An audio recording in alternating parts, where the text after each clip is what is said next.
everyone. It is now 7:35 p.m. on Tuesday, March 28th, 2023, and the Montgomery Township Board of Education calls this meeting to order.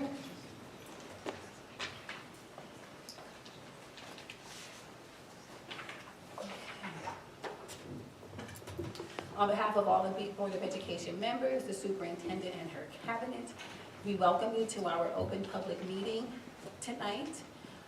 Roll call, please. Board Secretary Ottman. Mr. Carlson? Ms. Dowling? Present. Ms. Filek? Here. Ms. Franco-Herman? Present. Ms. Harris? Here. Ms. Spina? Present. Mr. Todd? Ms. Willeka Jernigan? Here. And Dr. Spence Wallace. Present.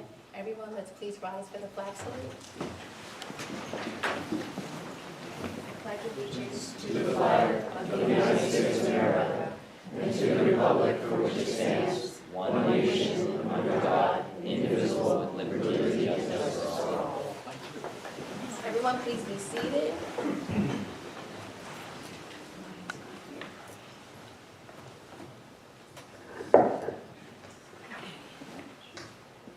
With our student representative absent this evening, we'll bypass that report. And now Superintendent McLaughlin will present her report, and that will precede our Board of Education annual harassment, intimidation, and bullying training presented by our Board Attorney, Stephen Fogarty. Good evening, everyone. We are deeply saddened of the news of the latest school shooting. The safety of our school community has and will continue to be a priority. We have a comprehensive security plan in place that is reviewed frequently and practiced throughout the year in all the buildings. We work closely with the Montgomery Township Police Department and with the state of New Jersey in regard to our practices. We have a Director of Safety and Security who oversees all of this in the area of safety and security. We are currently looking to hire a safety and security coordinator and a couple more for next school year, and will continue to be vigilant in this important work. We have begun the hiring process for the LMS and UMS principal positions. The search committee has reviewed the applications and has started the first round of interviews. The next round will include student, parent, and staff panels. An email to the middle school parents and guardians was sent today that included a link to sign up their child for consideration in the student panel and for the parents to sign up for the parent panel.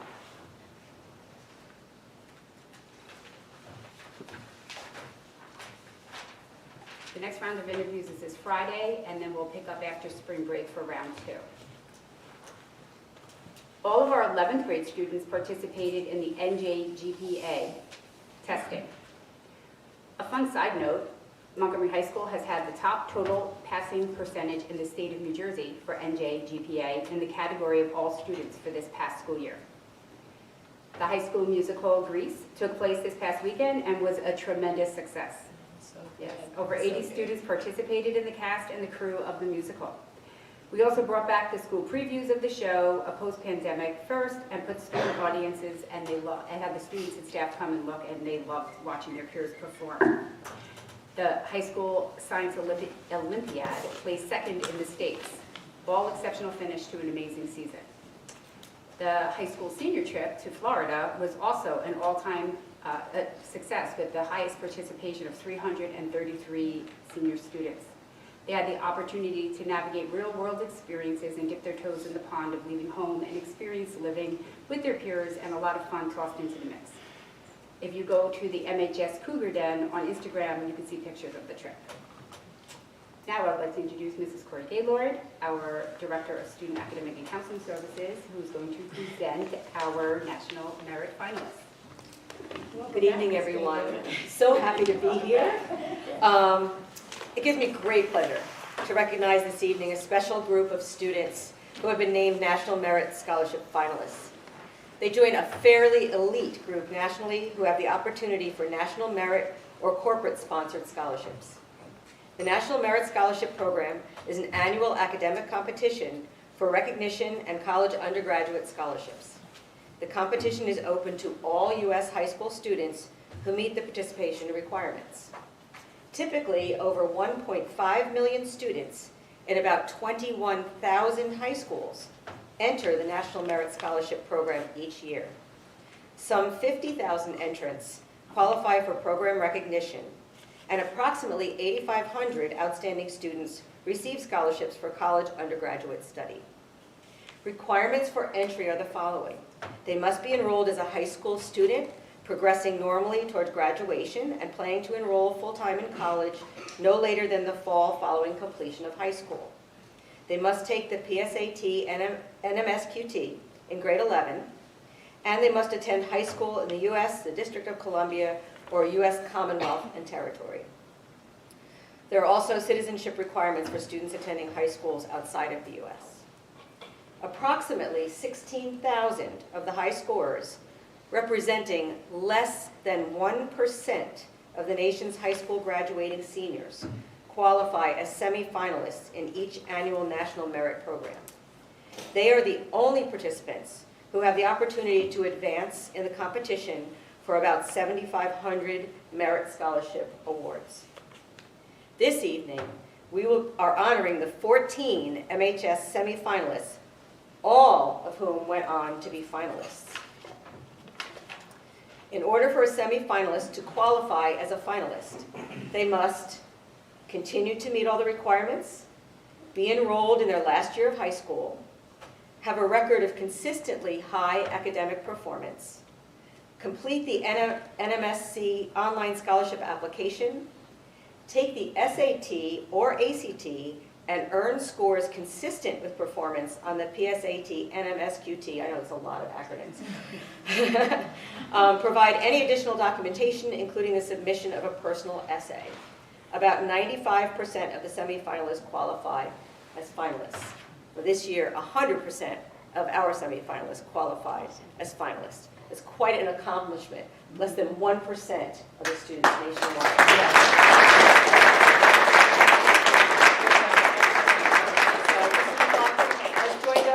Mr. J.P. McAvady, who is one of the vice principals at the high school, will join us, and I will call out each of the students' names. When I call your name, please come up here, shake hands, and stay up here so we can get a very nice group picture, okay? All right, Rohan Athreya. Woo! Because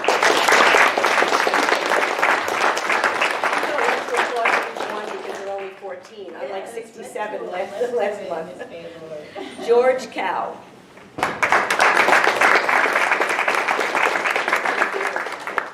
Mohit Duda.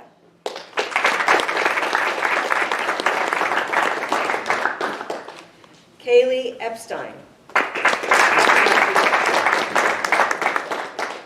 Catherine Feng.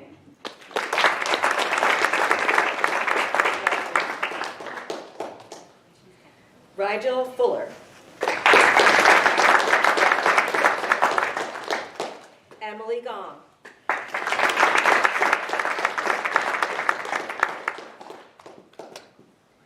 Sanskar Jain.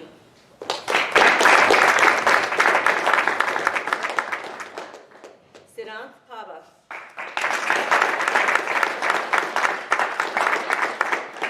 Miranda King.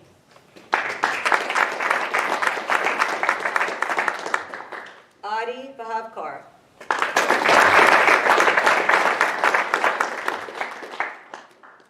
Suprathik Vinayakula.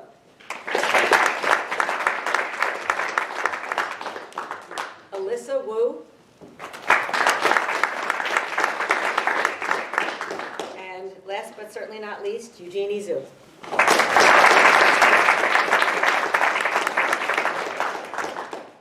Congratulations.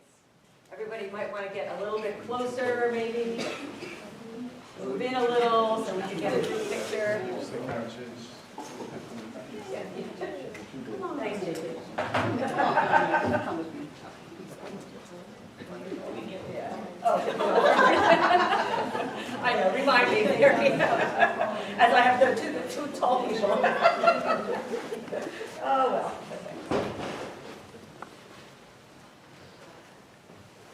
Look at the way.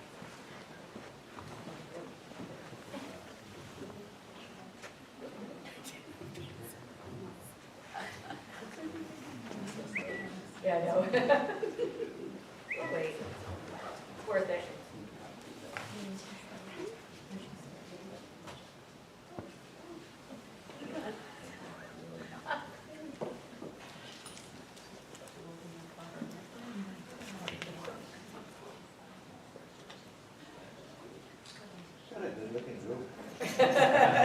Wonderful, congratulations.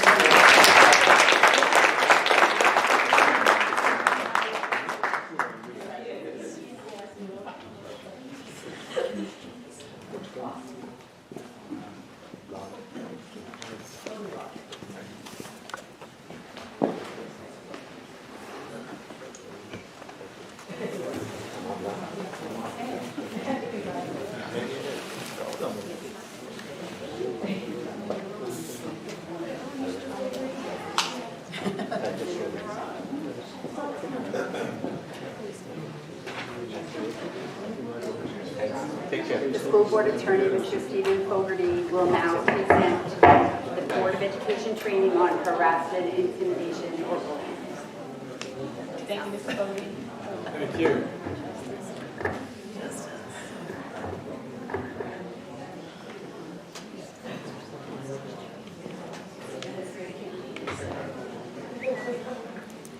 Thanks, Karen.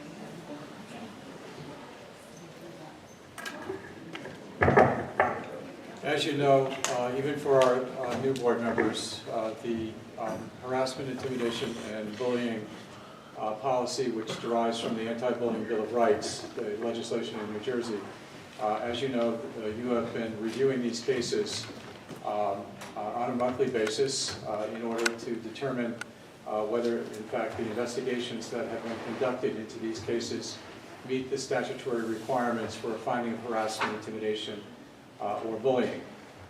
And you review these cases every month because you as the board are the final decision maker. You are the final arbiter of these decisions, and it is in fact the decisions of the board that ultimately are subject to appeal before the Commissioner of Education, the Division on Civil Rights, and the state and federal courts.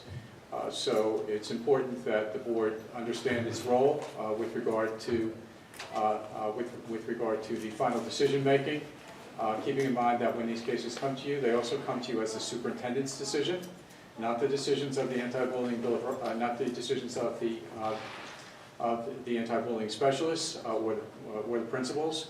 The anti-bullying specialists conduct the investigations, but ultimately you are reviewing the decisions from the superintendent of schools. This legislation is very aggressive. And what we have seen over the course of the last year with the statutory amendments that went into effect is that it has become more aggressive in terms of both the penalties and the accountability obligations of school districts. So let me begin first with defining what harassment, intimidation, and bullying is, define what the administrator's duties are, the duties of the anti-bullying specialists. I'm going to go through these pretty quickly, and I want to get to really the board's involvement, which is the most critical part of my presentation for you this evening. Beginning first with what the law actually requires. It is any one of the following things. It is a gesture, whether it is verbal or it is physical, that occurs on school property or on a school bus or a school-sponsored activity or off of school grounds. And off of school grounds is an important consideration because this law actually requires that we investigate those things that happen here in Montgomery at school-sponsored events on our school buses, but also requires that we investigate those things that happen outside of school. It's often said that this is a 24/7 responsibility, and it is. Whether or not we make a finding that harassment, intimidation, and bullying has occurred under the requirements of the policy or the statute will depend on other factors with regard to things that happen off campus. But one of the most difficult things for our anti-bullying specialists and for the superintendent to deal with, and for you as a board to deal with, is those things that happen on the weekend, that happen in the evenings, that happen at sleepovers and parties, and have absolutely nothing to do with the Montgomery School District. We are required to investigate those things. Whether in fact we ultimately determine that they meet the statutory criteria will depend on a number of factors that I'm going to talk to you about in just a moment. Basically, what we are talking about is discriminatory conduct. Keep in mind that the requirements of this law are intended to elevate the student code of conduct, where the conduct is found to discriminate and to target another student because of a protected category. So we have a code of conduct that is in place that deals with any student transgressions. And in fact, the student code of conduct is also embedded in the harassment, intimidation, and bullying policy. But the consequences for harassment, intimidation, and bullying are potentially more serious than they are for infractions that occur under the student code of conduct. When we talk about this discrimination, we're talking about whether it is reasonably perceived as being motivated by an actual or perceived characteristic or an other distinguishing characteristic. Actual or perceived characteristic are, for the most part, going to be those characteristics that are defined by the law against discrimination and include such things as race, religion, ethnicity, sexual orientation. Other distinguishing characteristics can include anything else that deals with our unique physicality. So it can deal with our hair, it can deal with the size of our nose, it can deal with our stature, it can deal with whether we are perceived as being overweight, whether we are perceived as having an eating disorder. All of those are other distinguishing characteristics. The most important part of this analysis for us as a board, the most important part of this analysis for the superintendent when she evaluates the investigations that are conducted by the anti-bullying specialist is whether the conduct, this discriminatory conduct that I've spoken about, substantially disrupts or interferes with the operation of the school or substantially interferes with the rights of other students, which would include the student who is the alleged victim or the target of this discriminatory conduct. So what does this mean? What it means is that discriminatory conduct, whether it's physical, verbal, whether it occurs on social media, I think we can all agree that if comments are made to us as individuals, we are offended by them. That in the moment, any lack of incivility causes us embarrassment, causes us to be upset. The question is, does it substantially interfere with the operation of the school in which I am a student, or does it substantially interfere with my rights? And essentially, does it substantially interfere with my right to come to school free of discrimination and harassment? And so what do we look to in terms of whether it substantially interferes with my rights? We look to a number of things. We look to what the manifestation is of that conduct. How has it affected me? Has it resulted in my being absent from school? Has it resulted in me becoming school avoidant or school phobic? Has it affected my grades? Has it affected my output? Has it affected my deportment or how I conduct myself in school? Those are all of the things we look to determine whether this word substantial, which was used by the legislature, has been met as a requirement of the board's policy and the statute. So when we look at that substantial impact, we're also looking at whether or not a reasonable person would know under the circumstances that conduct was emotionally harming to a student. And let me just go back for a moment. All of those criteria have to be met. We have to find discriminatory conduct. We have to find that it happens in school, on school property, school-sponsored event, or that it has a nexus to the school. It has to be reasonably perceived as being motivated by that discriminatory conduct, and it has to substantially interfere with my rights as a student or substantially disrupt the operation of the school. That also all of those criteria have to be satisfied. And one of the following also has to be satisfied. That a reasonable person would know that it physically or emotionally would harm a student, or damage a student's property, or place a student in reasonable fear. It insults or demeans a student, or it creates a hostile environment.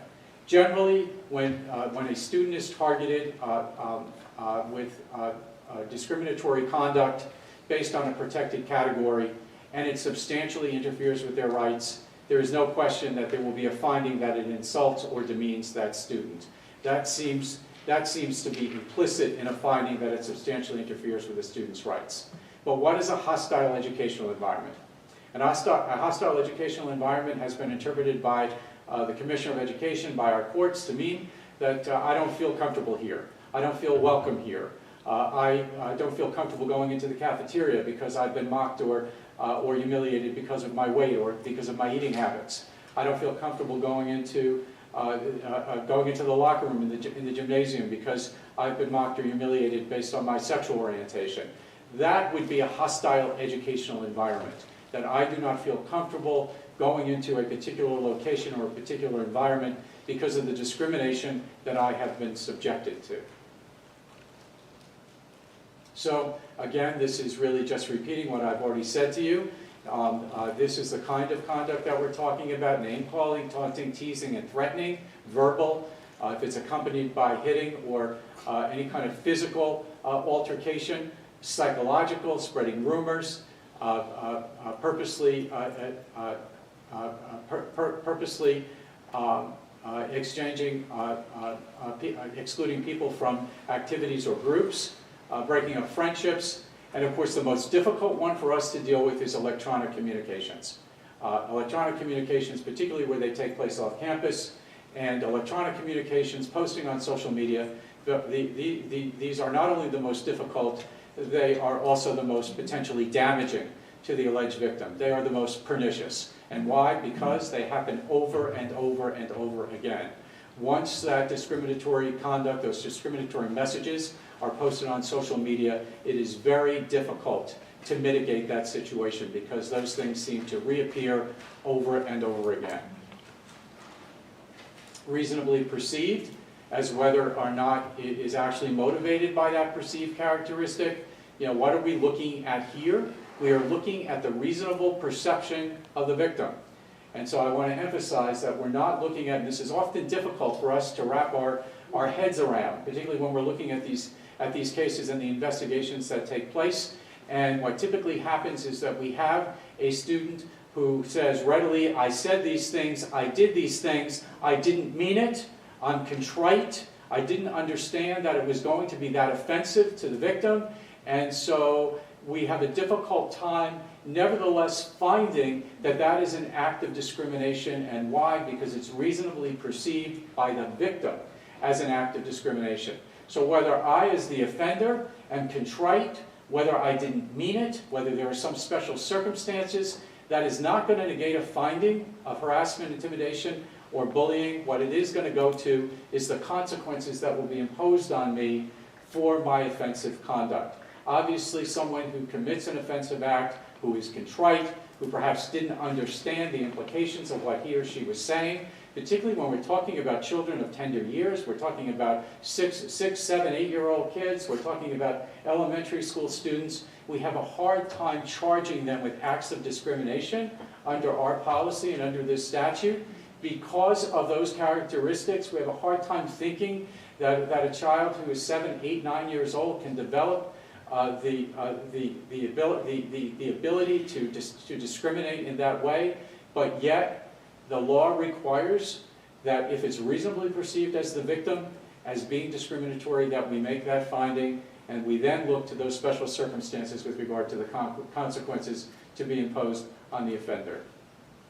And so the actual perceived characteristics very quickly are the things that are covered by the law against discrimination here in New Jersey, and that's race, color, religion, ancestry, national origin, gender, sexual orientations, gender identity and expression, mental, physical, or sensory disability, and that category would, of course, protect our students who are educationally disabled. And the other distinguishing characteristics you can see: hair color, piercings, grade level, intelligence, weight, physical features, grade level political beliefs, social standing, really has not elevated itself to other distinguishing characteristics. I will tell you that a number of years ago I litigated a case here in Montgomery where a student was discriminated against persistently in the cafeteria because the student was a vegan. And that was a case in which I think the courts were called upon for the first time to look at that kind of another distinguishing characteristic and determine whether it was a protected category. And in fact, the courts determined that it was a protected category. But just to give you an example of the types of other distinguishing characteristics, and this is an ever-evolving category of protections. So again, really quickly, the substantial disruption or interference, we go through a checklist as best we can. We look at attendance, we look at whether or not the student wanted to be moved to a different class. Is the student acting differently? Did the incident disrupt the learning environment? Did the incident affect the rights of other students? Is there a physical manifestation as a result? Is the student distressed? Have the parents told us that the student requires counseling or some kind of support as a result of what's happened? So this issue of substantial disruption or interference is the area that is most often litigated before the commissioner and before the courts. This is the area that we are paying the most attention to when we do professional development for our anti-bullying specialists and for our administrators. Again, a reasonable person should know under the circumstances that it will damage the student or the student's property, that it's insulting or demeaning, and I've already reviewed to you what a hostile educational environment is. So, on school grounds, absolutely. On the school bus, absolutely. Any school-sponsored activity, absolutely. Off school property, when we are made aware that harassment, intimidation, and bullying, or an allegation of harassment, intimidation, and bullying has occurred, we have to investigate it. We do not have a choice. Over the internet, outside the boundaries of the school day, we have to investigate it. We do not have a choice. And if, in fact, it meets all of the criteria for harassment, intimidation, or bullying, we make a finding that it is harassment, intimidation, and bullying. We provide supports for the victim. We provide interventions for the offender. However, here's the caveat. And in order to discipline the offender for conduct that occurs outside of Montgomery, we have to make a further determination that disciplining that offender is necessary in order to restore the emotional safety, health, security to the school in which that offender attends. That is a very high bar. It is a bar that we do not often meet because generally what happens in these cases is that the offensive conduct is specific to the victim, that it has not resulted in the school essentially being turned upside down as a result of the conduct by the offender. That is a very high bar to meet. Suffice it to say, we're required to make a finding of harassment, intimidation, and bullying, but consequences or discipline cannot be imposed on the offender unless it is necessary to restore health and safety to that building. That's often difficult for parents to understand, that once we complete this investigation, the parents of an alleged victim want to know what the consequences are for the offender. We can't reveal the specific consequences. We say that consequences have been imposed, but when we tell parents that we cannot impose discipline for an offender where there's been a finding of harassment, intimidation, and bullying, they have a difficult to understand why our jurisdiction does not extend that far. The law does not permit us to extend our jurisdiction to punish an offender for off-campus conduct unless it meets this requirement. So the administrator's duties here, reporting and investigation timelines, post-investigation procedures, what parents are entitled to with regard to our investigation. All acts of harassment, intimidation, and bullying have to be reported to the school principal, have to be reported the same day. By the way, this act also covers us as board members. So if we hear something, see something, or told something that we believe is harassment, intimidation, and bullying, we, like members, like our employees, have to report it to the school principal. Also keep in mind that this law protects children against other children and against our employees and our volunteers, our consultants, anybody coming into the school district. But it is a law that protects only employees. It does only our students. It does not protect our employees. We have to report it the first day verbally, and then we now have a reporting form that we are mandated by the state to use. that written report has to be submitted within 2 days. And there's no wiggle room here on the part of reporting by our employees. Doesn't matter if it's 9 o'clock in the morning or 3 o'clock in the afternoon, it has to be reported verbally to the principal the same day, followed up in writing within 2 school days. So there is a provision in the law that permits something called a principal's discretion. What I want to highlight for you here right out of the gate is that we do not have this in our policy in Montgomery. So the law does permit for our principals to make a preliminary determination, assuming everything in the complaint is true, whether it meets the requirements for an investigation under the board's harassment, intimidation, and bullying policy, or whether it should be referred immediately for a code of conduct investigation, and then the anti-bullying specialist would never open an investigation. When you adopted your policy, probably 2 years ago, 3 years ago, you made a determination not to give the discretion for preliminary determinations to your principal.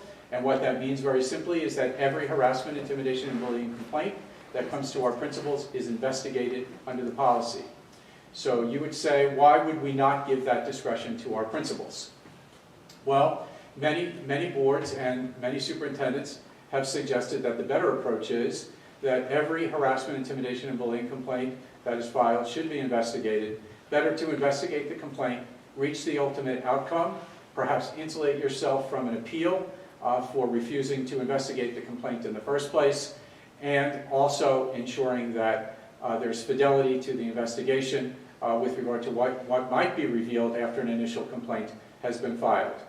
So we see throughout the state that many boards have decided not to provide for this preliminary determination discretion for their principals. Many other boards have done that in order to reduce the number of complaints that are investigated under their policies. So this is one of the provisions in the law that is discretionary, and it is something that certainly the board can review each year when they review their policy to determine whether they will continue to investigate all complaints or allow their principals to make a preliminary determination.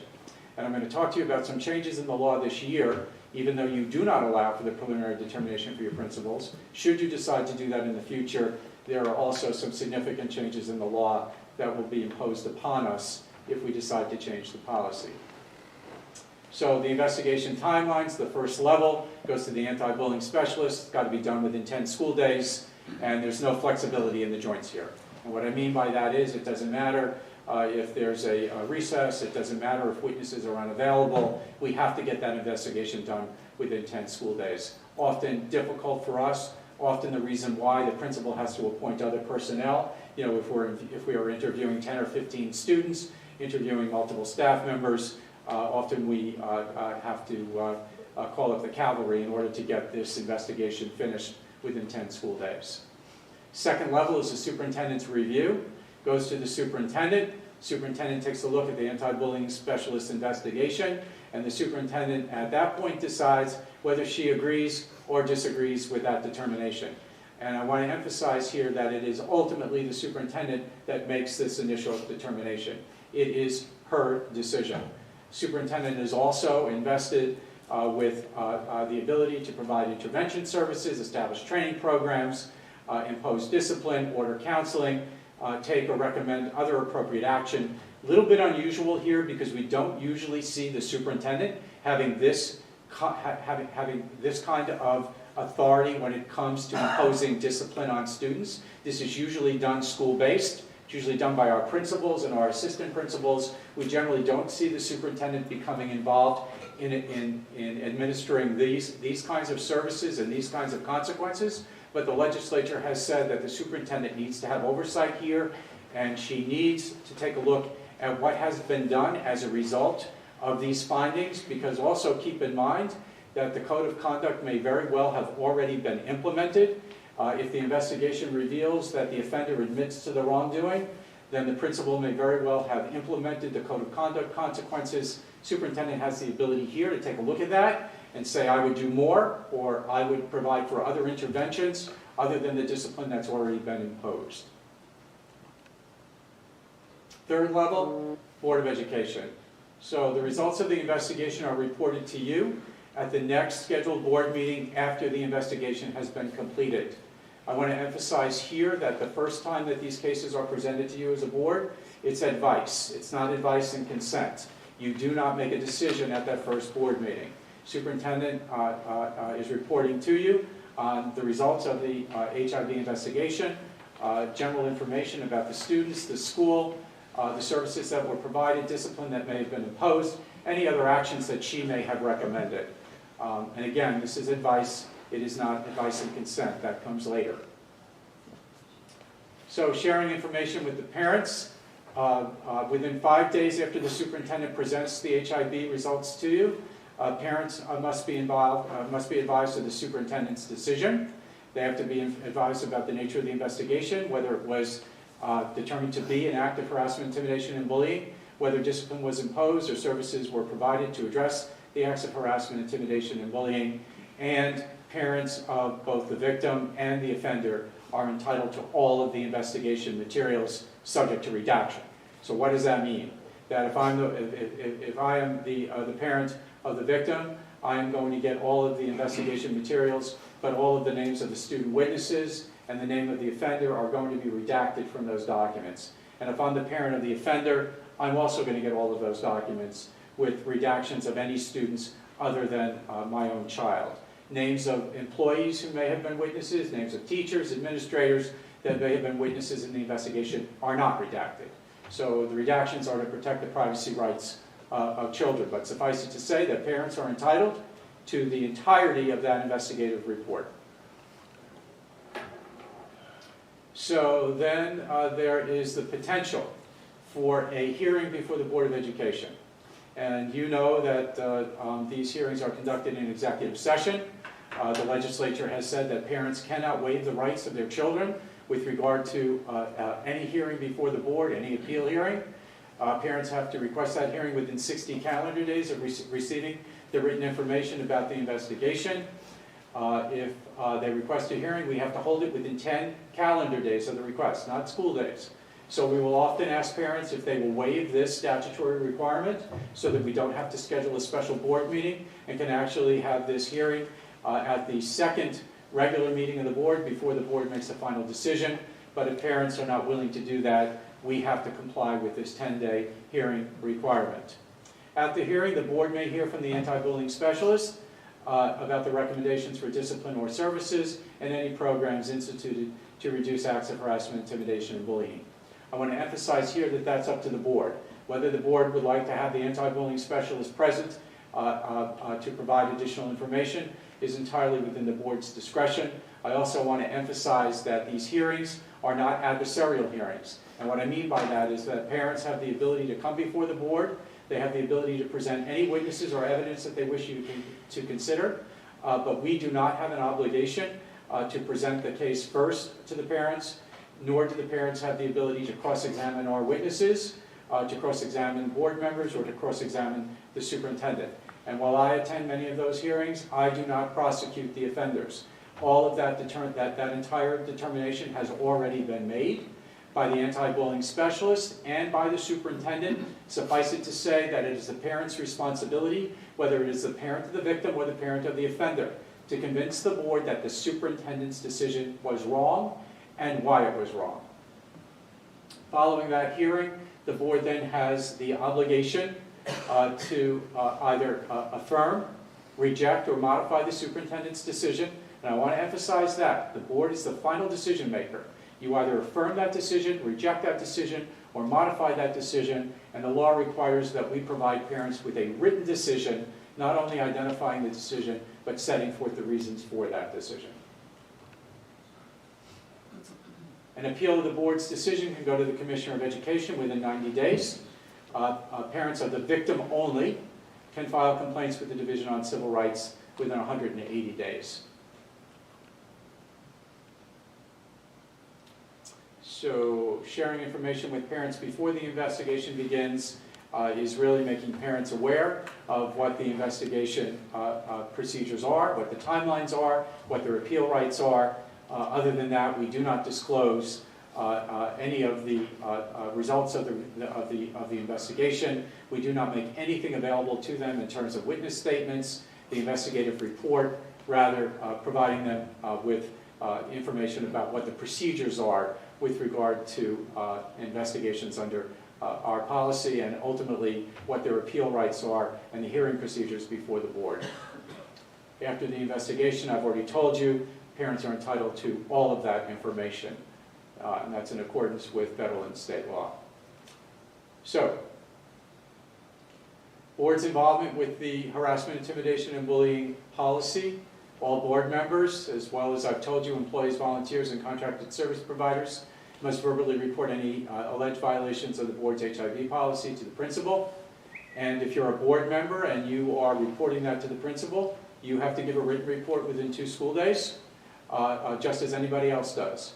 A board member or a school employee who promptly reports an incident of harassment, intimidation, and bullying to the appropriate school official or to any school administrator or any safe schools resource officer who makes the report in compliance with the procedures is immune from any lawsuit by anybody that suggests that it was a false reporting, that it was a report that was not based on sufficient evidence. Suffice it to say that if you make that report, then you are immune from any lawsuit or prosecution damages for failure to report under the harassment, intimidation policy and the anti-bullying Bill of Rights. So if the principal determines that the reported incident, assuming all the facts are true, and this is where this preliminary determination, it goes forward for an investigation. The board does not become involved in harassment, intimidation, and bullying until the conclusion of the investigation. The superintendent must report the results of that investigation to the board, and the superintendent's report to the board should include information on consequences imposed under the Student Code of Conduct, any services provided, the training established. All of that information should be provided by the superintendent to the board. So after the superintendent reports the results of the investigation to you, information about the investigation is also provided to the involved offenders, the targets or the victims within 5 school days, as I've told you. Providing that information triggers the ability for them to request a hearing before the board. So the 60 days begins to run then. An appeal before the board can also be requested in accordance with the pupil grievance policy when the principal's discretion is involved. So this doesn't involve us here in Montgomery. So the request for the hearing is filed with the board secretary within 60 calendar days. I've already told you, we have to hold that hearing within 10 business days. It occurs in executive session, and you hear testimony or information provided by the anti-bullying specialist at your discretion and as appropriate regarding the incident. As I've said, it's a non-adversarial proceeding. The board must decide then whether to affirm, modify, or reverse the superintendent's decision. That's got to be done by a majority vote of the full board. At the next regularly scheduled meeting, and this would be regardless of whether there's an appeal hearing or not, the board must issue a written decision to affirm, reject, or modify the superintendent's decision. So we do that in every case, regardless of whether parents request a hearing or not. After the second board meeting, where the board either affirms, modifies, or rejects the superintendent's decision, we issue a written decision to the parents, and that then triggers their ability to file an appeal to the Commissioner of Education. So the district has to annually conduct a reevaluation and reassessment of its harassment, intimidation, and bullying policy, which is why I've said that the issue of the principal's discretion is something that you can review on an annual basis. In doing so, the board must include input from your anti-bullying specialists. If you do revise your HIB policy, you have to transmit a copy of that policy to the Executive County Superintendent within 30 days. A link to that policy must appear prominently on the homepage of the district's website, as well as each school's website, and distributed annually to all staff, students, and parents. And the board must also annually examine the training needs of school employees, make sure that professional development is being provided to our staff, and also make sure that we are providing appropriate instruction to our students, particularly during the Week of Respect in October. Here are the amendments for this year. The first two amendments apply to preliminary determinations by the principal, which, as I've said to you, are not authorized by your policy presently.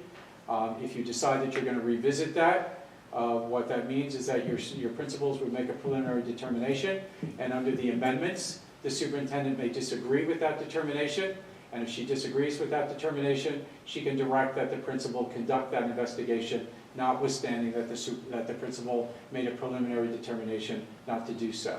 Superintendent must give an annual report to the board of the number of times the principal made a preliminary determination that an alleged incident did not meet the harassment, intimidation, and bullying threshold. I'm going over this with you in the event that you ever decide to change your policy, because right now you are not required to do this. And school districts that have given their principals preliminary determination discretion, they are required to report out to their boards annually the number of times that principals exercise that discretion not to initiate a harassment, intimidation, and bullying complaint. So it is an issue of accountability for our principals, and basically what the legislature said when these amendments were made and went into effect this year, that if principals are going to have discretion, then they need to be accountable for exercising that discretion. And again, I know I'm being redundant, but that doesn't happen here. Every complaint that is filed in this school district is investigated under the board's harassment, intimidation, and bullying policy. Superintendent and the principal consult with law enforcement. We have something in this district, every district in the state of New Jersey has something which is called the Uniform State Memorandum of Agreement, which is an agreement that we enter into with the Attorney General's office, and that Uniform Memorandum of Agreement identifies what our obligations are to law enforcement with regard to incidents that occur in our schools. So we are required to report HIV incidents that occur if we believe that they may be hate crimes.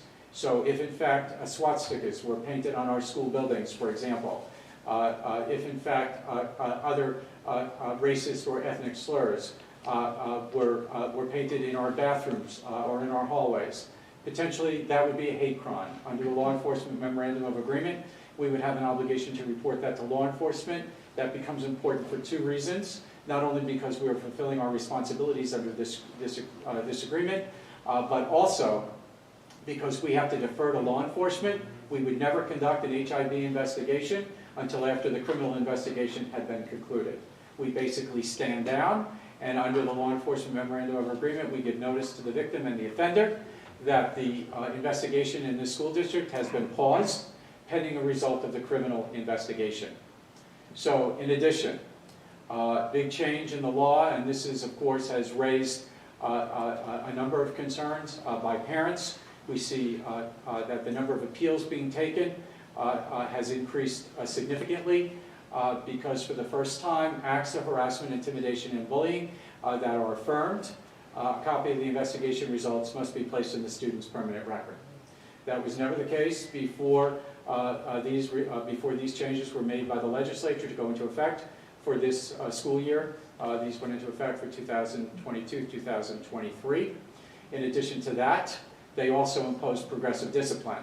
And so now for the first and second offenses, remedial action, including counseling, behavior intervention services, or discipline, or both, are appropriate. However, for the third and subsequent offense, the principal must develop an IIP, individual intervention plan, which must be approved by the superintendent, including remedial action, progressive discipline.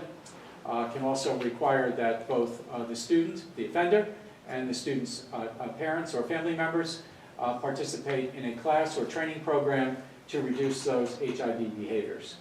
So this also went into effect this year for those students who are found to be multiple offenders in violation of the board's policy. So we also now we're required to provide a means for parents and guardians to confidentially report acts of harassment, intimidation, and bullying. They do that on online numbered forms. They can also do that anonymously, and those forms are, once generated, they go to the principal to follow through on the procedures that I've already described for you. The revisions to the statute for this year also created a school climate state coordinator to serve as a resource for parents. The district also must post a current version of that guidance document developed by the state on our homepage. We always were required to post our harassment, intimidation, and bullying policy on our homepage. Now we're also required to post the guidance document that has been promulgated by the Department of Education. We also have to post on our homepage the contact information for the school climate state coordinator if any parent wants to contact them to find out what the procedures are or to get resources with regard to prosecutions under the Anti-Bullying Bill of Rights. Another change in the law deals with cyber harassment. I've already told you that this type of harassment, intimidation, and bullying is the most difficult for us to deal with, and certainly the most difficult for victims to deal with as well. So for the first time, the legislature has provided for civil liability for a parent or guardian who demonstrates willful or wanton disregard in the exercise of supervision and control over their children. And that's an important consideration, because what this means for the first time is that parents of a victim can sue parents of an offender if it involves cyber harassment of their child. They have also stepped up the consequences under the criminal law with regard to juvenile delinquency for cyber harassment. They've also stepped up the financial penalties for those offenses. You are finished with me for this year. Any questions? Yeah, Board members first, oh, I'm sorry. quite all right. And then we'll take members of the public. Madam President? No, I don't have any questions. I have a question. So I just wanted to get clarification about what kind of nexus school has over any type of, HIB behavior when it's done outside school. So it's kind of like, I'm uncertain how to interpret that, because I would imagine if there is any type of situation conflict, it would be between parents. But how does school get involved, and what kind of nexus they have over kids outside schools? So if the conduct occurs outside of school, and if the conduct is alleged to be discriminatory conduct, targeting a student based on a distinguishing characteristic, so if it meets those requirements, then we have an obligation to investigate it. We have an obligation to investigate it and determine is it discriminatory conduct, regardless of where it happens. And with the assumption that wherever it happens, it doesn't happen here, and it doesn't happen at a school-sponsored activity. But if it's discriminatory conduct toward a victim, if it substantially interferes with the victim's rights, or substantially interferes with the operation of the school district, and it is emotionally harming, if it meets all the criteria that I've described to you, we would investigate it. We would find that it constitutes an act of harassment, intimidation, and bullying, so that we could provide counseling to the victim. The difference is we cannot discipline the offender. We cannot discipline the student who's found responsible for that conduct unless we determine that that discipline is necessary in order to restore the health, safety, order of that school.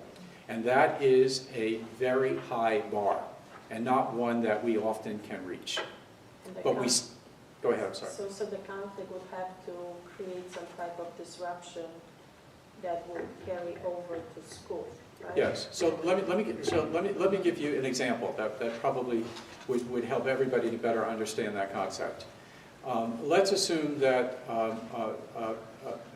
that during the spring break, that a student in Montgomery posts on social media discriminatory comments about another student, about their race, about their weight, about their physical characteristics.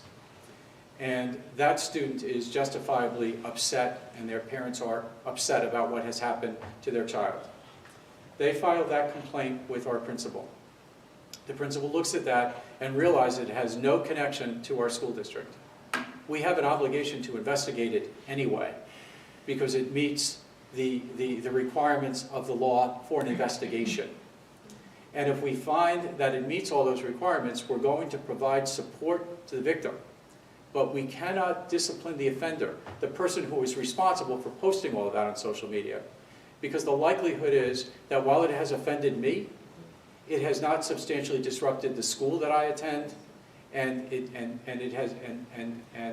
is not necessary to discipline me. It is not necessary to discipline the offender because the health and safety of that school is secure. Does that make it more clear? Yeah, thank you. You're welcome. Thank you. You're welcome. Madam President, do you want to take questions from members of the public at this time? Members of the public may submit questions during the new business to the board public comment. Okay, then I will defer to you. Please save your comments until the public portion of the meeting.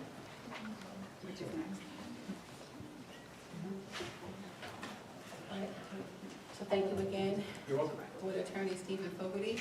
So now it's time for new business from the, to the board from the public. The Board of Education welcomes and encourages input from the public. Members of the public are allotted one opportunity to bring any new business to the board for up to a maximum of 3 minutes per speaker. All comments or questions must be directed to the board chair. Before you make your comment, however, please state your name and address and write it in the notebook provided on the podium. Being mindful of privacy rights regarding students and board employees and to avoid any potential liability on the part of the speaker, the board discourages references to specific individuals. While directing your comments or questions to the board chair, please understand that the public comment portions of the meeting are not structured as Q&A sessions, but rather are offered as opportunities for you to share your thoughts with the board. The board chair may need to refer an issue to the superintendent if the particular issue has not been handled through the appropriate chain of command within the district. Responses may be provided at the end of the session. There are times when comments or questions will require additional fact gathering before a response is provided. So, Board Secretary Ottman, we're going to open up public comment at this time. I'm still height impressed. I need my box.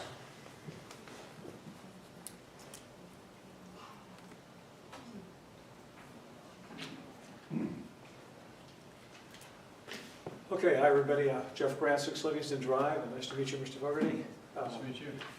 My remarks revised a little bit as a result of you being here. I was wondering, Mr. Fogarty, if you could please comment on a board policy where I can speak at this podium, but no one can refer to me by name after I publicly made statements and so forth. We get gavelled and a point of order called on us by the board president.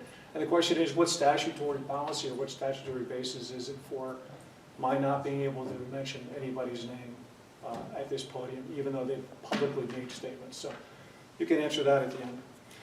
Anyway, I'm here again to talk about very simple things in life, very simple things in life. And you've heard me come up here and talk about evil, the root of evil being lying, deception, and I added to that lying, deception, and ignorance. And that's a simple thing in life, and I'll talk about that again in a moment. But I also want to talk about another simple life axiom, and that is, you are the company you keep. There's no two ways about it. If you hang around with thieves and con men, you're a thief and a con man. If you hang around with people of faith and people of moral character, and people that are patriots, you are a patriot. You are a person of moral character. So that relates to what we've been trying to get across to you, Madam President, about your association with the South African Democratic Teachers Union. Mr. Horn, in December, stood up here and explained to you that the South African Democratic Teachers Union is a communist organization. Mr. Romeyer had an article or editorial published in the Montgomery News explaining exactly why the South African Democratic Teachers Union is a communist organization. Last month I stood up here and I explained how not only is South Africa a communist country, in spite of the best efforts of Nelson Mandela and all the sacrifices to make it a normal country, it's a communist country, and it's a Marxist country, and it's a racist country, racist against white people. It's also an enemy of the United States because in January they actually had military exercises with our enemies, China and Russia. So if they're a friend of our enemy, they're our enemy. And if you are a friend of South Africa and the South African Democratic Teachers Union, you present yourself as our enemy. So the axiom of life is you are the company you keep. You define yourself by what you do, who you associate with, what you say, what you don't say. And I implore you once again, and I said this last time, and I don't understand why, Madam President, you're not running like the 30 wind from seconds. this. And anybody that's associated with you and your policies, you're stuck with being smitten with this being called a communist sympathizer, being called a white racist sympathizer, being called an enemy of our country. You should be running from the wind like this. So I implore you to protect your reputation, to protect the reputation of everyone around you that's associated with you and this South African Democratic Teachers Union policy. So please, please back off and come back to us. Thank you.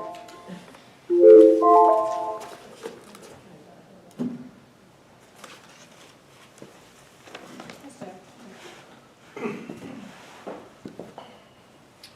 My name is Santi Buscemi. I live at 10 Sassafras Court, Skillman, New Jersey. Please sign in, please. I'm sorry? Please sign in. Oh, sure. The notebook there. There's no pen here, I'm sorry. Thank you. Because I took it. No. I can, but I I'm just don't know guilty. people online can hear. You can hear better than you can, actually. You hear better than you Let's see.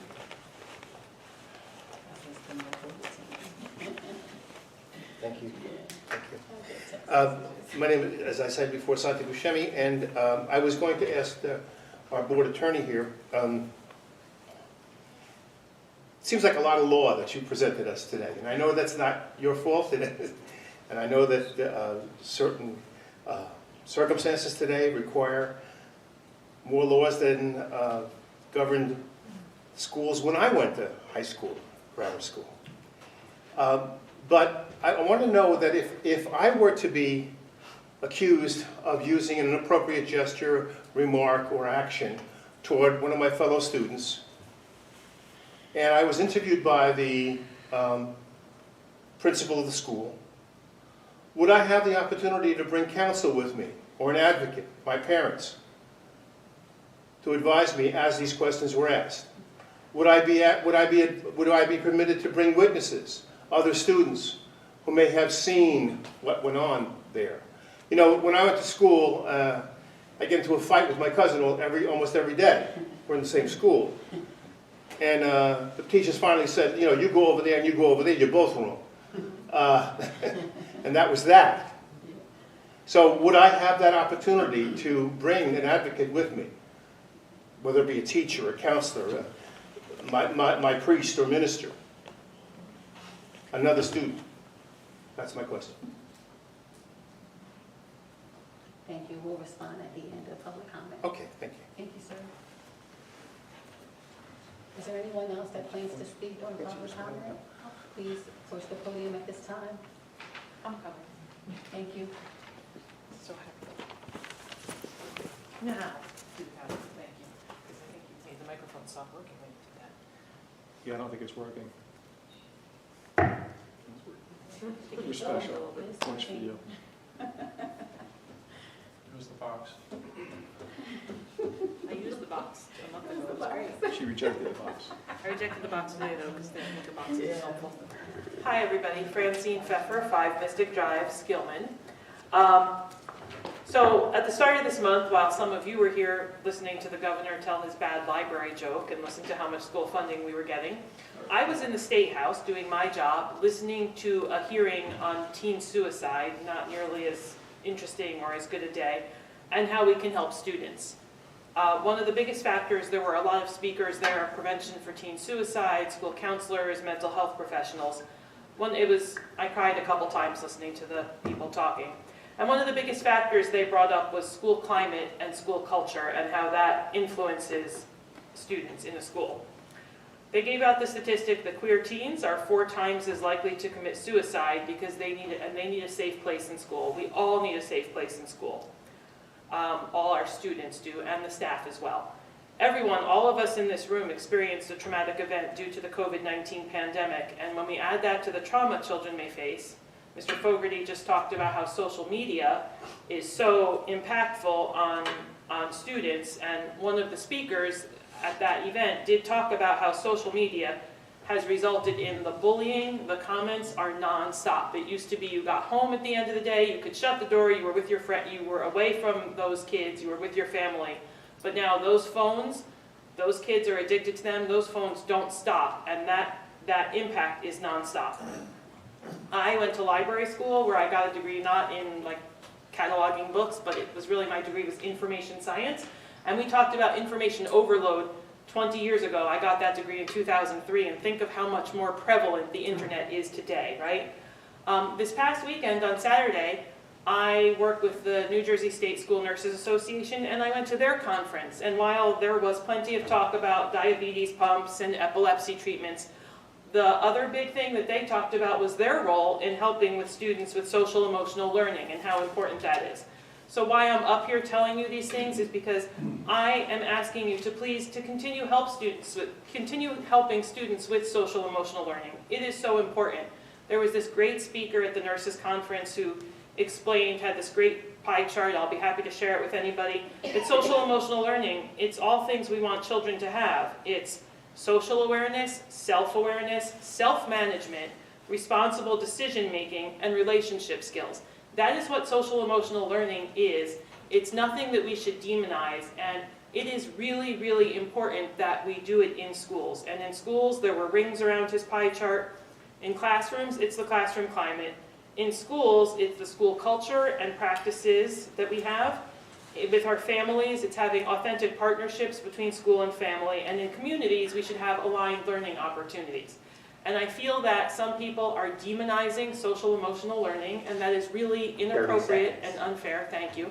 And we need to continue teaching that, because while some parents may be very well equipped to handle their children's problems and to make sure that they know everything that's within the realm of SEL, not every parent has that ability, not every parent has that skill set, and it doesn't hurt children to be getting it from home and from school. It only reinforces that. So I encourage you as a board and the district to continue making sure that students really get good SEL. Thank you.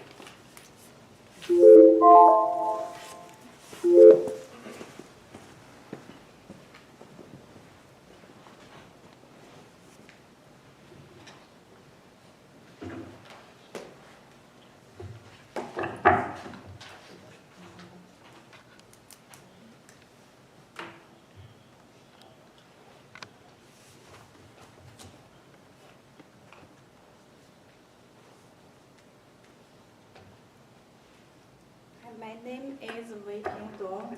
I live 14 Lim Place, Skillman. So before, oh, you ready? Can you pause it? I have a question. Thank you. Yeah, before I'm start my presentation or something, is that okay? You open your laptop to go on the website, high school website, and look at the 2023 to 2024 program of study, so you can understand what I'm talking about. Because this issue, as bring here, started October last year. But until last meeting, still some people confuse what I'm talking about. Because you realize my English is not that good. Because last time I asked it, can you put it on the screen? And you said no access like that, right? So I think that everybody has a device. Is that possible? You can look at the program. You can just submit your questions or your comment to the board at this time. So you can understand? Yeah, we'll understand. Really? Okay. Mhm. Okay, I started. Okay. Thank you. Yeah. Then the things to talk about the AP calculus, AB and the BC, right? The first thing is one member asked me why you want your kid to learn so fast.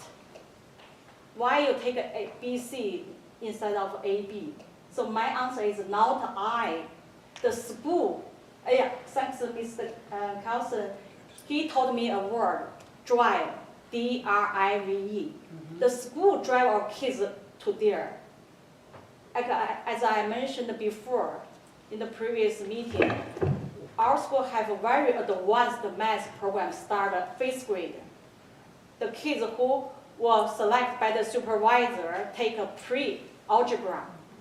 And then they follow the track until ninth grade, right? So I already talked about that. So that's the reason, not I want my kid learn fast. The school have advanced.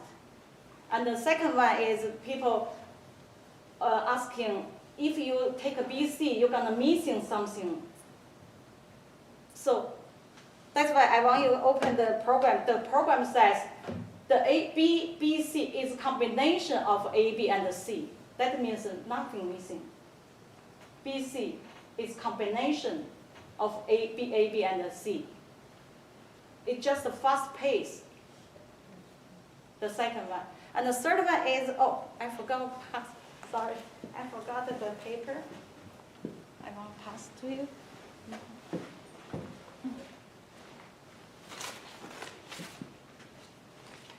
For the regulation, it says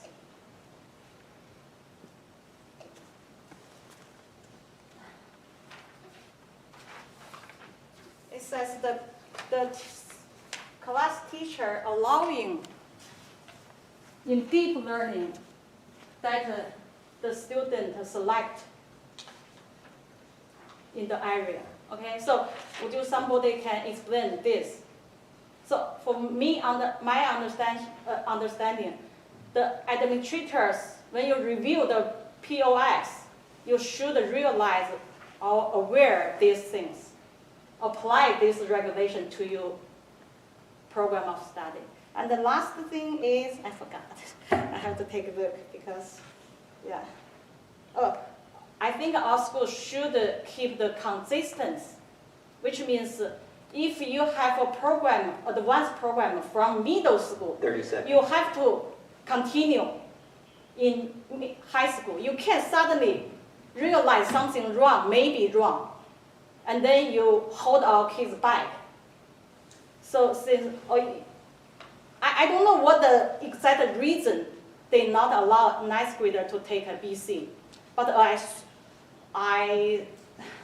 for my opinion, okay, I think they too fast, maybe. Okay, that's all. Thank you.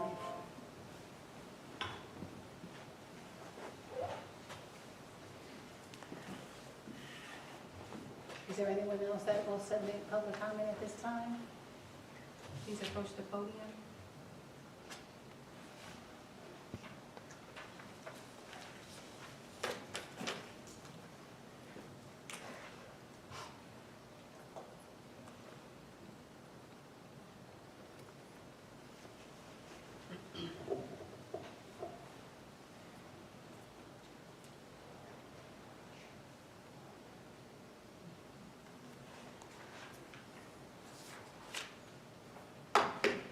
Hand that across to your members, so you don't have to take notes.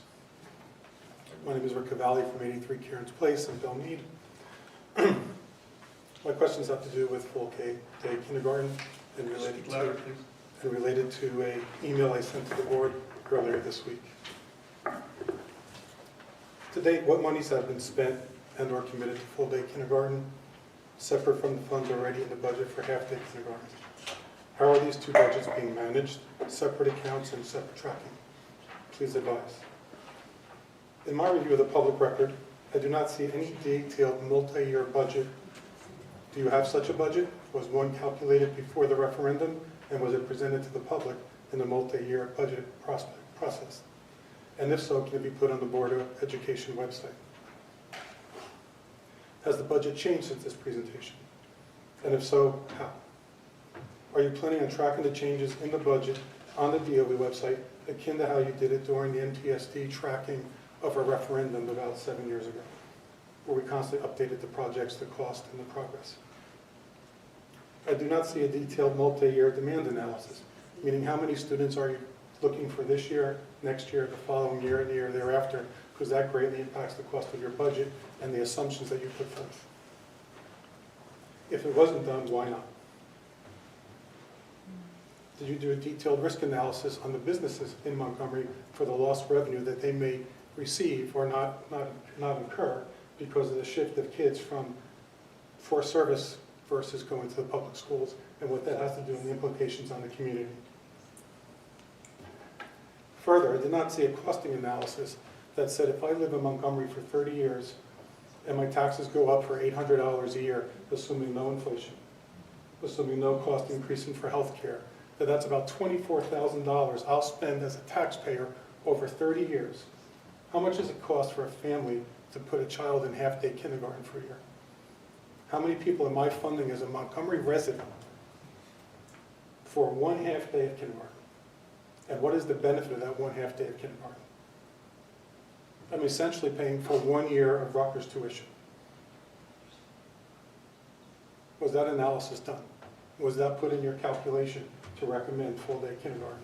And how does that benefit the community at large? 30 seconds. So my request of you tonight is to make a motion to the board. That someone stand up and say, I want to make a motion to suspend all activity regarding to pre-K until a further analysis can be done that includes the community on why it makes sense to do that, and that an immediate suspension of all tax levies be done. And if any tax levies have been collected, that they be returned to the public. Which of you is willing to make that motion here and now? Thank you.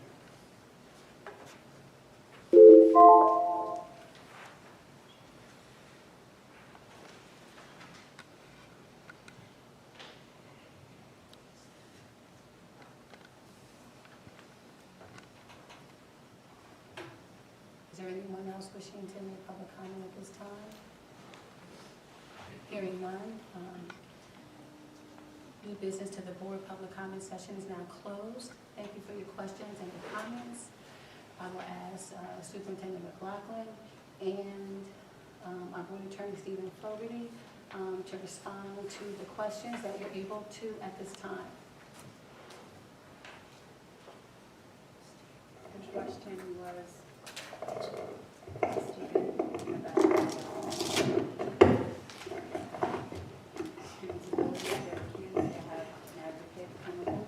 Mr. Buscemi, you Yes. asked the question, did you not? Yes.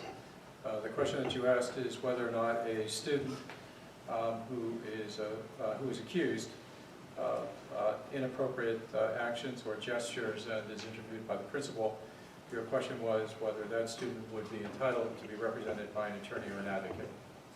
Yes. And the answer to that would be an advocate if it was a school employee, but not an advocate if it was someone outside of the school district, and certainly not an attorney. And I want to explain to you why. Our school district employees stand in the shoes of parents when those investigations are initially conducted. So students who are accused of misconduct are entitled to due process by the principal before the code of conduct can be implemented. So students are given the ability to explain their actions. If there are witnesses that they can produce who actually who can cooperate their version of events, they're permitted to bring those witnesses before the principal. So due process requires minimally that all happen, but it doesn't require that we provide an opportunity for an attorney or a non-employee advocate to accompany the student. That would not happen unless there was a board level hearing.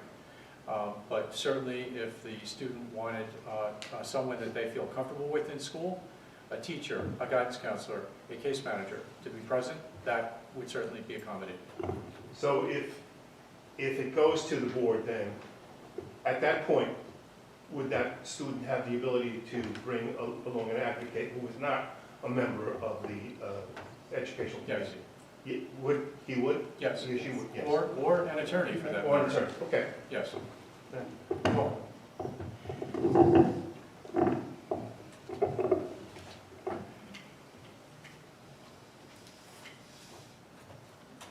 Madam President, what about my question? Superintendent McLaughlin, thank you. so there were no other questions. I had a question. To the board termination of the request. Did I not state my question? Did you not hear my question to the attorney?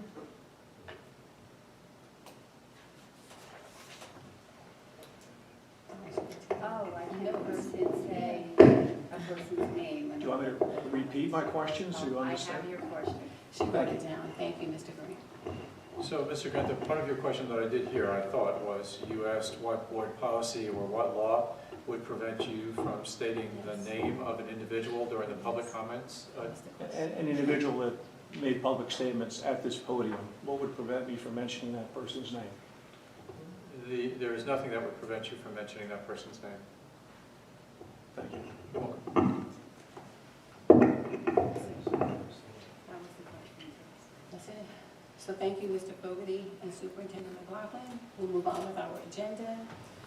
Now we're going to transition to our committee of representative reports, starting with the NTEA report delivered by the president of the association, Mr. Jim Dole.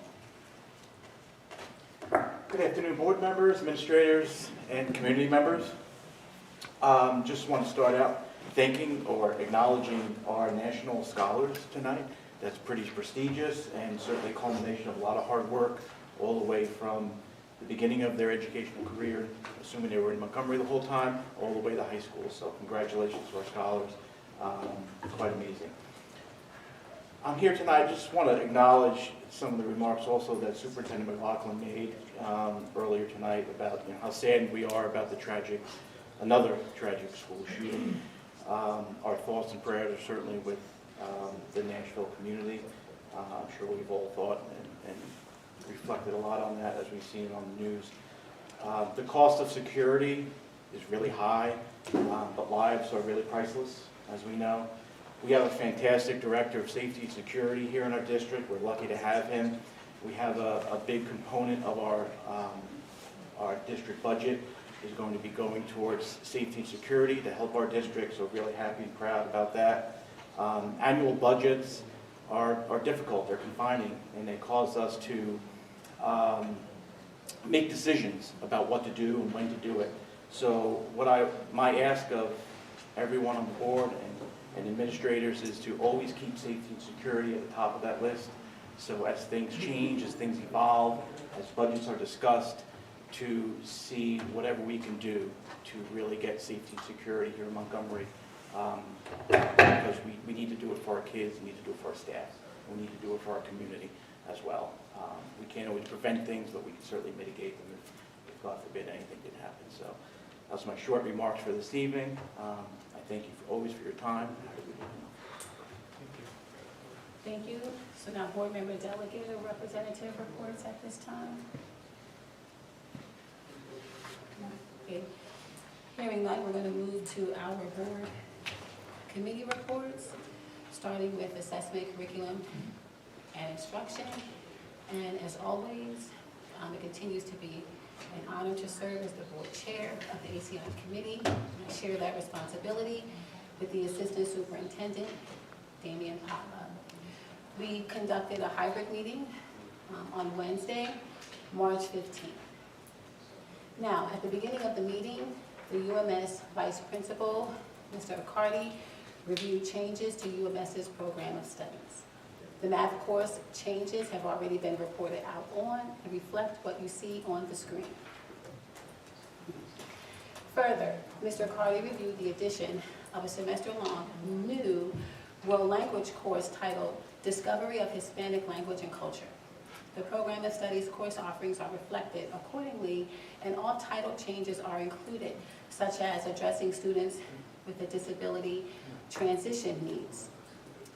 Changes to the 7th grade cycles now include updates to the social studies standards, and as such, UMS remains aligned to the changes to the state standards. The UMS program of studies changes was addressed in a collaborative way with supervisors, directors, teachers, counselors, and students contributing. All 7th graders will take skills for the digital world and skills for success, present and future, as elective courses. Moreover, the changes allow UMS to offer electives and more choice for students. New elective course options include exploration of music and media production too. All changes will be highlighted in parent and student presentations in the upcoming weeks. The updated UMS program of studies, including all the proposed changes, will be available for the community to access and view sometime after tonight's board approval. Next, the Director of Counseling Service, Corey Gaylord, reported that the rising 12th, 11th, and 10th graders have completed course selections for fiscal year '24. Rising 9th graders selected their electives while MHS counselors met with UMS 8th graders last week. The National Merit Scholars were recognized earlier this evening. Congratulations to the students, their parents, and the teachers. In our continued effort to integrate social and emotional learning into our schools, MHS will implement wellness days on March 29th and March 30th. The activities will take place during health and PE classes. The high school SAC, substance abuse counselor Ms. Grossman, runs the wellness days in partnership with the MHS peer leaders. Students will choose from a variety of activities to participate on those days that include yoga, meditation and mindfulness, a nature walk, a jewelry workshop, gardening, knitting, and more. Next, and finally, this board member put forward an item for discussion with the committee. Two parents have repeatedly spoken out at board meetings about the MHS program of studies, prerequisites, and GPA conversion. GPA conversion was not discussed at the meeting and will hopefully be parsed out at a future committee meeting.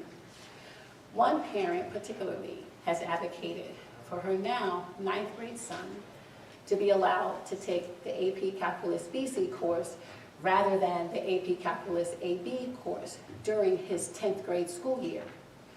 Qualified committee members justified MHS's current program of studies, as well as provided explanations of the math sequence at the high school for all types of learners. After review of the district's policy 2464 that speaks to gifted and talented students, we learned that a classroom teacher may provide for the needs of gifted and talented students by allowing for in-depth learning of a topic selected by the student within the study area. The interpretation of this policy may be varied, leading to continued parental advocacy for advanced calculus learning opportunities. Further explanation to this parent by the high school administration will hopefully lead to better understanding of the high school's current program of studies.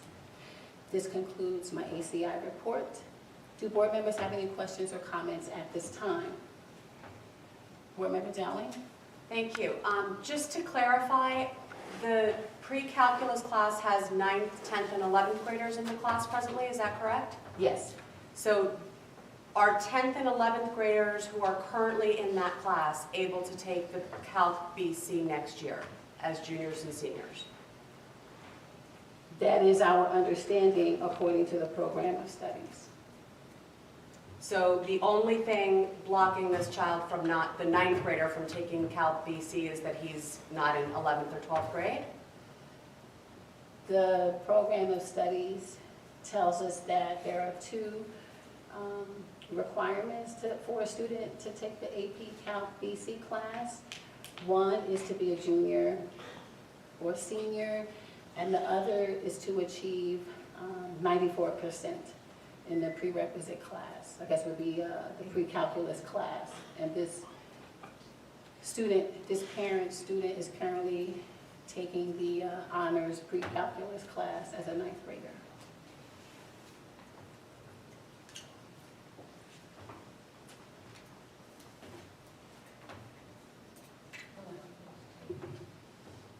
So does this mean that he meets the criteria for the gifted and talented? Because we do want kids to really advance and our goal. Point of privilege, I'm not able to hear board member feedback.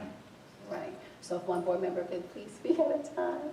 So board member Dowling, were you complete with your questions that I'm able to answer at this time? Okay, thank you. Thank you. So I'm trying to understand. So the student actually meets the qualification to take the course, and he potentially can be enrolled in a gifted and talented. And our district goals are set to set our students for success and enhance their education to the best of our capabilities. So I'm just trying to understand can we accommodate the child and basically honor the advocacy that his mom persistently exhibits? I don't know if the first part of your question, I don't know if the student has met the final average in the class to register for the class, but again, according to our current high school program of studies, the AP Calc BC course is exclusive to juniors and seniors. In my world, it's like if there was a will, there was a way. So we want to set our children for success, and we do have ways to accommodate that student, and we really try hard to make it happen for them, because it seems like the students really want to be in that class. His mom is very persistent in advocating for this child. I don't see how we lose anything by accommodating them, so. Board me, Member I just Dowling want- and then Board Member Spina after you. I just want to make clear that we're sure that the only reason that he's not able to take this class is because he's not a junior or a senior. I want to make that perfectly clear. If there's other criteria, then I'd like to understand that, but if not, then under the gifted and talented, I'd like to look at how we can accommodate this child. Thank you. I'll definitely submit that to the ACI committee meeting for the month of April. I just wanted to bring up, and I don't know if I'm going to summarize this in a way that it will. Speaking to your microphone, Board I don't know if Member I'm going to Spina. summarize this as well as Ms. Friedel did at ACI, but there are other factors to be considered, which would be things like sophomore scheduling concerns versus junior and senior scheduling, and that the sophomore class may not be able to, or a sophomore may not be able to have their schedule match up exactly, and then you would be running a section potentially for one student, or for, that there's a large cost then which would be involved with that. There was I believe those there's other one concerns. section of the AP Calc BC class. There is I only believe. one There's only section, one I section. believe. Yes. That was one of the other things. There's also been comparisons made about our district comparatively with other districts, which all have the same guidelines of AP Calc BC being a junior or senior level class, because of the fact that AP Calc AB and then AP Calc C does provide a more thorough and more in-depth study of calculus, because it's not just condensing everything, you're actually losing some of the prerequisites of the AP Calc A portion. So again, I'm not sure that I'm doing it complete justice, but there's so much more, I felt like, to that answer than just because. Yes, and I'll report out on that at our April 25th Board of Education meeting. I think we need to refine our understanding as a board with the explanation from our math supervisor, and I'll report back to the board next month about that. Thank you, everyone. Any further questions or comments? All right, thank you. So next we will have our Equity Committee report. Board Member Spina, thank you. Equity.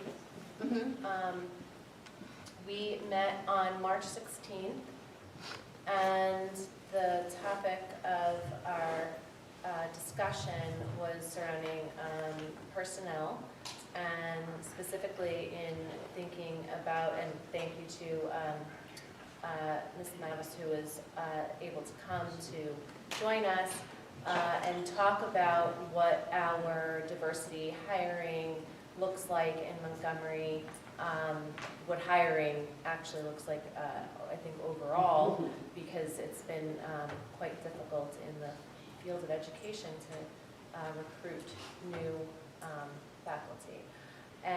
But our hiring pool is not as diverse as we would like it to be, and this is not just a Montgomery problem, but this is a problem all over, and we kind of grounded our discussion around a recent study that came out about New Jersey becoming more diverse, and so why there aren't more teachers of color. Ms. Young presented some information regarding how it's really important for students to feel that they see themselves, that there are people in their education and their teachers and the faculty have a cultural understanding of their background, and that we did look a little bit at our own district and see that there is a very big disparity. We have mainly white faculty, and we have an Asian student population of greater than 51%, whereas our faculty of Asian descent is only under 6%. And so, thinking about how to further recruit and retain a more diverse faculty was one of the topics of conversation, and how we can, tap into additional resources and how, what are some of the ways to go about doing that. We also briefly started to discuss the calendar, and in the future looking at taking a ground level look again at our calendar, making sure that we're honoring the various holidays and days of importance from many of the cultures that our district represents. Does anybody else from Equity have anything to add? You covered really well whatever we discussed, but I just had an idea of maybe our future topics for the Equity Committee, because in the reflecting on what happened in Nashville, I think as we are approaching the new year and the review of the curriculum and a review of the materials that are included in our classrooms as assigned readings, I'm just wondering if maybe we can take a really deep dive into reevaluating that list and find positive books with a positive message to make sure that all students feel inspired to be better people. And some of the books that are currently on our list really triggered kind of like a negative feelings. So maybe it's time to replace them with something more positive to just, bring positive emotions and behaviors, teach our kids positive behaviors and be role models of positive behaviors. And maybe that's a start with the Equity, maybe that's a start with the ACI. I'm not sure which committee would be the best place to start with, but just an idea. Any other questions? Any board members? All right, we'll move on. Policy and Communications Committee report. That's me. Board Member Dowling, thank you. I thought it was OFF first. Okay. No, OFF was presented at the March 14th meeting. Thank you, Madam President. So we met as a Policy and Communication Committee on March 16th at 8 a.m. virtually. And we have lots of policies to go through, so I'm going to do my best to be concise, but I certainly want to make sure that I highlight what we talked about. Policies concerning attendance and student enrollments were reviewed and discussed. We discussed how parents are alerted of attendance and how attendance information is disseminated.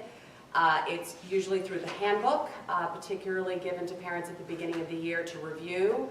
And parents are actually required to sign off on the handbook at the beginning of every school year. Parents are also warned throughout the year as students are getting closer to reaching the 10-day maximum in terms of attendance, or absences, I should say.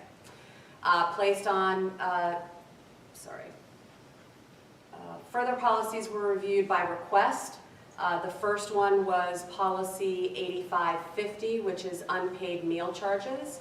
The district uses the Pay For It system through Genesis, and as a district, we are currently owed a large sum of money in terms of student accounts. A tiered approach is in effect right now in terms of notifying parents of their debt. Mascios reaches out to parents first, notifying them of the negative balance. The principal reaches out for a second touch point with families. And we discussed the superintendent working with the tech department to activate a pop-up reminder through Genesis so that parents can get a notification right as soon as they reach their Genesis portal to try to collect some of those funds. We then talked about policy 2464, the gifted and talented, courses in, sorry? Oh, I didn't say anything, sorry. thank you. Courses in the high school follow a sequence and requirements to proceed to the next level. Each student is evaluated, identified, and offered an appropriate educational program. Further discussion took place in ACI to further ensure that this practice is being followed. And Ms. Dong's questions were further discussed in ACI as mentioned earlier. Policy 7510, the use of facilities, was brought up. Due to multiple comments brought up at the public sessions of previous board meetings, we reviewed and discussed this policy. It was reported that proper vetting took place and the process went through the proper channels for after-school events. A clear distinction was made during this meeting, however, that the district is unable to discriminate and/or pick and choose who rents out our space.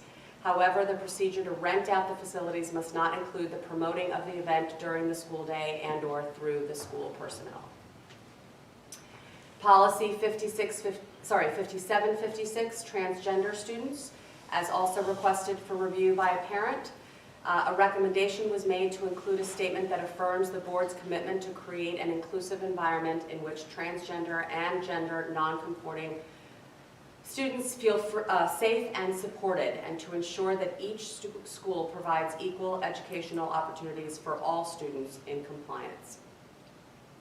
It was confirmed that single-stall bathrooms exist at each school as well. Under the communication agenda, district communication manager position status.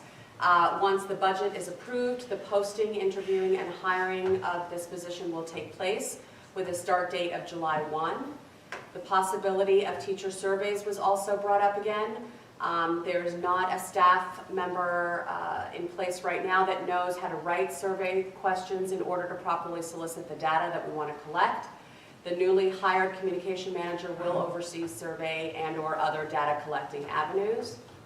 A committee member also requested to compare our current policy service provider, Strass Esme, to New Jersey School Board's provider. Both will be invited to a future board meeting to present what they are able to offer in order for the board to be able to evaluate what service meets our needs best. We did run out of time and we were not able to discuss policy 0170, public correspondence, but it will be placed on the next PCC agenda and it will be discussed at the next committee meeting. Did I forget anything, committee members? That was very thorough. Thanks. Member Dowling, any questions or comments from other board members at this time? I just have one. Sure.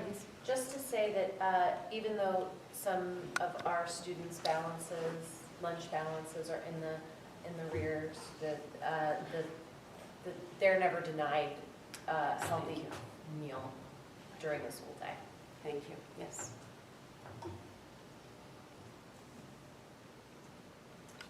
Okay, we'll move on to First VP Franco Herman with our human Madam President, can you take resource questions from the committee audience report. about these policies?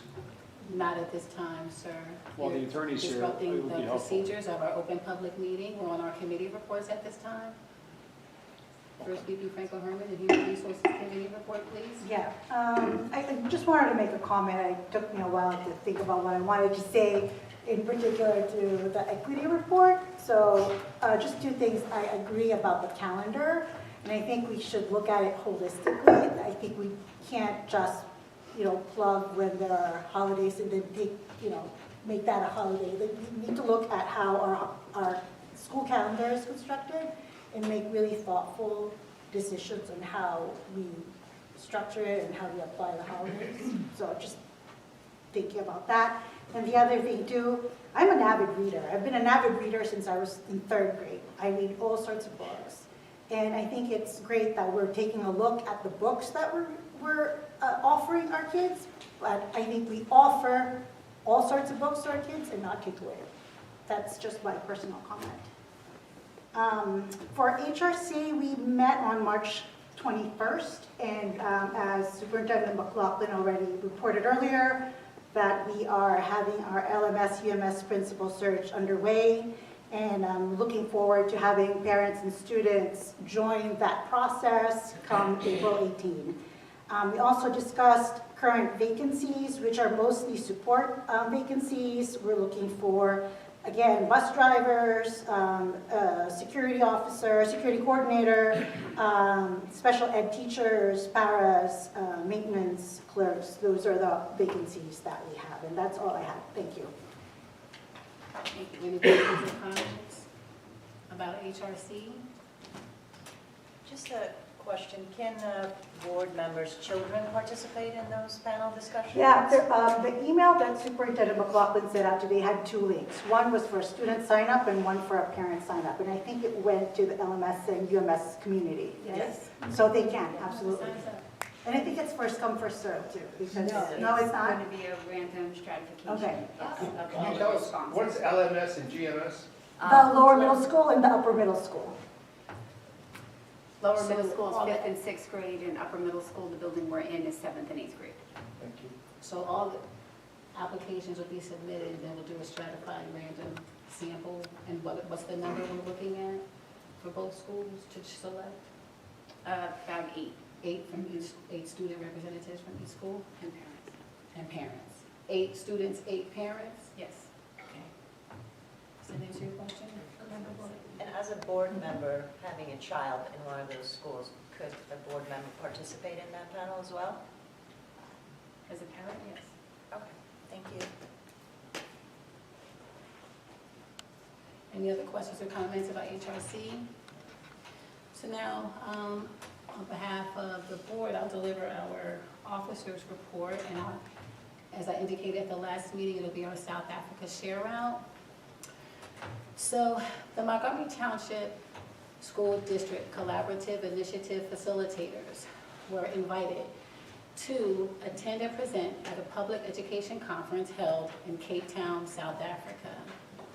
The nationwide conference was sponsored by the country's Public Leadership Council and held over 2 days in February of 2023. It actually was delightful to arrive on day 1 to read the banner that read, Labor Management Partnership Program, Redefining the Future Together. A part of the district's Portrait of a Graduate emphasizes being responsible, serving others, respect for other viewpoints, and developing one's resilience while also showing empathy and courage. Our MHS graduates over the decades are repeatedly reporting that they felt well prepared for college, appreciated developing their ability to think critically, and learn to value collaborating with others, especially with those that may be different than who they are. We shared our collaboration best practices to assist the public school systems in South Africa in becoming more collaborative while managing challenges facing their schools. While listening at the conference, we learned that challenges their schools face aren't so much like ours here, like funding and post-pandemic impact on school stakeholders. While talking with colleagues on the trip, we discussed how throughout all our years working in public education, we've come to discern that the highest level of learning occurs when you share and exchange knowledge. And this is true for our children, teachers, and administrators. This conference provided the opportunity for our Montgomery Collaborative facilitators, as well as representatives from 3 other districts, to share out on best practices and engage in meaningful discussions and Q&A sessions to broaden our day-to-day roles in education aligned to collaboration. Many miles separate us, but we all speak the same language when it comes to public education. The key takeaway for Montgomery is that the conference allowed for formal and informal opportunities to speak to other educational leaders, giving us all a wider and deeper perspective. These experiences and perspectives have been shared with district staff. The Montgomery Township School District will remain committed to improving the educational experiences of all students through fostering a culturally inclusive and responsive environment. I had the pleasure to sit on the LMS Lower Middle School and UMS Upper Middle School Principal Round 1 interview panel yesterday. 10 dynamic candidates were interviewed, with several more to complete Round 1 this Friday. When asked, why did you apply to work in Montgomery? Each candidate replied, Montgomery has a reputation of excellence. I want to be a part of the talented team in Montgomery. Wow, think about that for a moment. Whether or not the Montgomery community believes this, the benefits of building the district's capacity to deliver a high-quality education to the town's children is and was enveloped by attendance at the conference.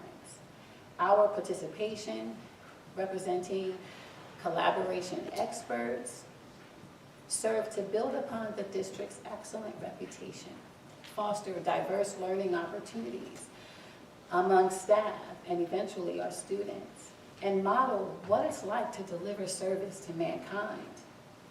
As my favorite author, James Baldwin, purports, we can disagree and still love each other unless your disagreement is rooted in oppression and denial of humanity and the right to exist. So the conference was grounded in public education and the collaborative initiative. And that's it. It wasn't about politics or political ideologies. It wasn't about who personally supports what. It was about doing the best that we can as educators to support our students. So now, it is recommended. Who funded this? Who funded your trip? We've answered that question No, you haven't. already. Yes, we have, sir. Tonight? And we're out of order now because we're following the procedures of our open public meeting. I would like to know So you can I'm a submit that taxpayer in this question. town. I would like to know if I paid Yes, out of sir. my taxes for some of that trip. And you can ask that question. Can you during just the say yes public or no? comment time. Thank you. So now the approval of the minutes, it is recommended that the Board of Education approve the minutes of the following board meetings: the February 28, 2023 executive session and business meeting. So I'd like to motion that we approve the February executive session and business meeting minutes. So moved. Second. Roll call, please, Board Secretary Ottman. Mr. Carlson? Yes. Ms. Dowling? Yes, Ms. Bilek? I approve, but I have a question because it's February 28th and we had another meeting on March 14th. Are we We're not approving? approving those minutes at this time. We're only approving February 28th executive session and Okay, business so meeting then- minutes. okay, Right. yes. Ms. Franco-Herman? Yes. Ms. Harris? Yes. Ms. Spina? Yes. Ms. Wuleka-Jernigan? Yes. And Dr. Spence Wells. Yes. Motion carries. So that motion carries. So now the Board of Education acknowledges the correspondence received and is published on page 3 of our business meeting agenda tonight. So now we've reached the part of our meeting for our second public comment. So members of the public are allotted one opportunity to address the board regarding the action agenda items for up to a maximum of 3 minutes during this period of the meeting. All comments or questions must be directed to the board chair. The board chair may need to refer an issue to the superintendent if the particular issue has not been handled through the appropriate chain of command within the district. Responses may be provided at the end of this session. So Board Secretary Ottman will open. And these questions are specific to our action agenda items. Okay, it's 1.1 working? to 4.1. Okay. Do I have to write my name back down in the book again, or is it okay, it's already there? Okay. All right, Jeffrey Grant, 6 Livingston Drive. So I appreciated, Michelle, your comment about the harmonica sunbeam event, that we can't discriminate, that we have, it's okay that we have harmonica sunbeam come and speak to us. And another point I'd like to raise, being as our attorney, Mr. Fogarty, is with us, is I was discriminated against because I attempted to attend the harmonica sunbeam event. I was systematically locked out through the registration process and Excuse me, actually Madam President. prevented from The attending. public comment should be Excuse me? about, the public comment should be about action agenda items. This second public comment is specific to our action agenda items. Well, what about the attorneys here? Isn't it a good time to talk about how I was discriminated against in attending the harmonica sunbeam event? Hello? Excuse me, you submitted a question earlier during the new business to the board. Now is the time of public comment where you're specifically addressing an action agenda item, 1.1 to 4.1. 1.1, routine monthly reports. Well, wasn't there a routine monthly report from Board Member Dowling that I'm talking about here?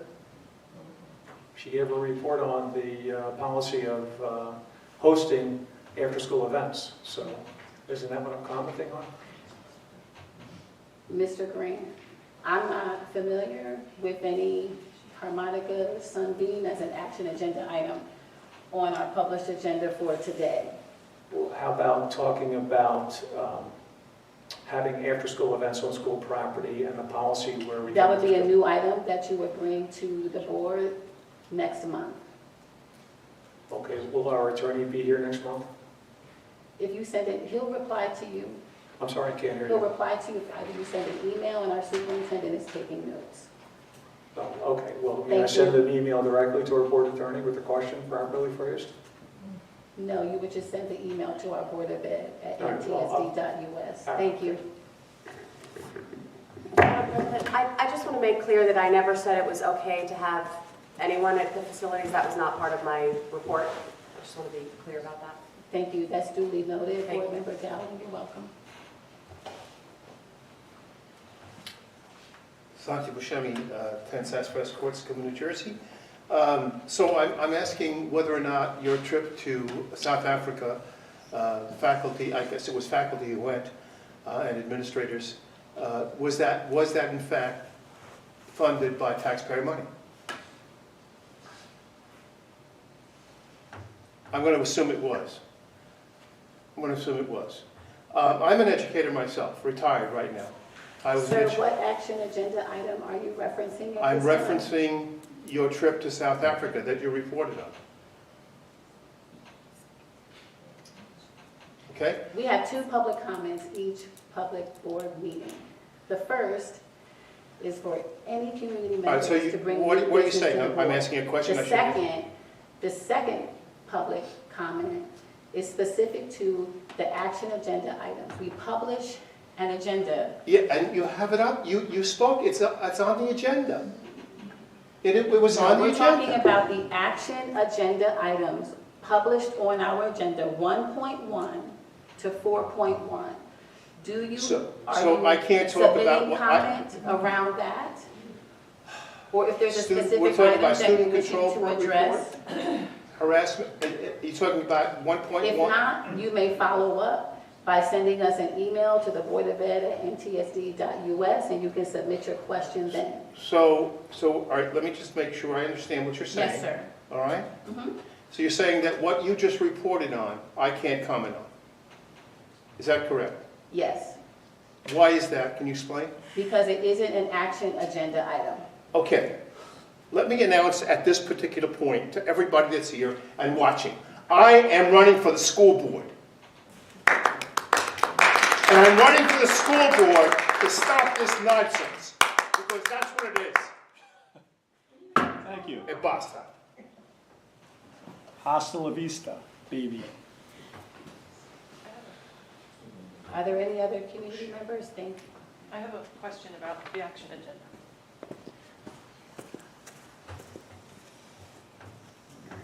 Hi again, Francine Pfeffer again. A question through you, Board President, about the attendance policy. It's on the policy first reading. Are there any changes that are planned to this policy at all? I didn't see a copy. I see it here on the agenda, but I don't see the attendance policy itself.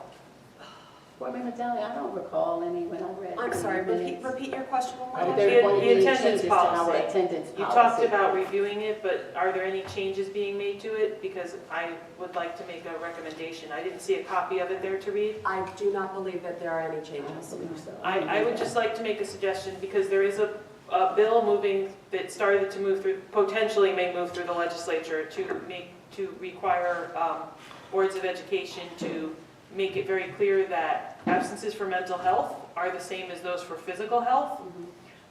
It is a little confusing to me as a parent when I call in my son's absences. Sometimes the same things get marked excused or unexcused, and so I think some clarity in that would be very helpful. And I would also encourage you to really consider, because we are trying to help students' mental health, that mental health parity, that perhaps, because also you may save yourself trouble if that bill does cross the finish line, to treat both mental health and physical health the same. Thank you. Got it. Thank you.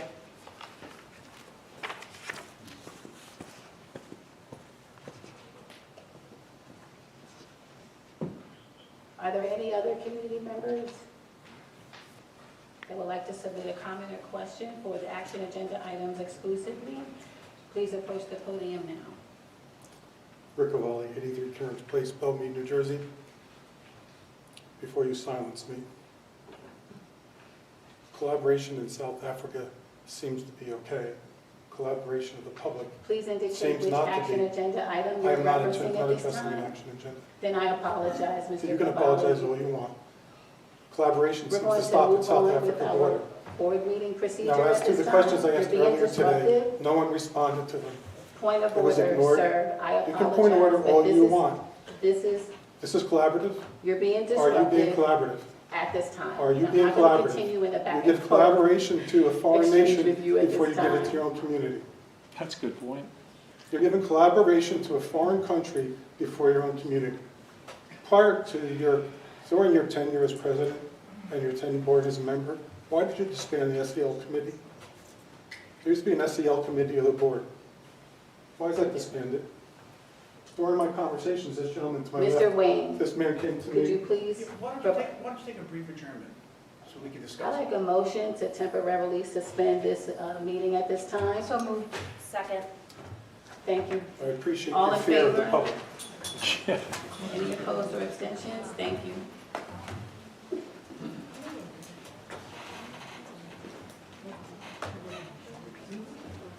Do we have a paper copy of the action agenda?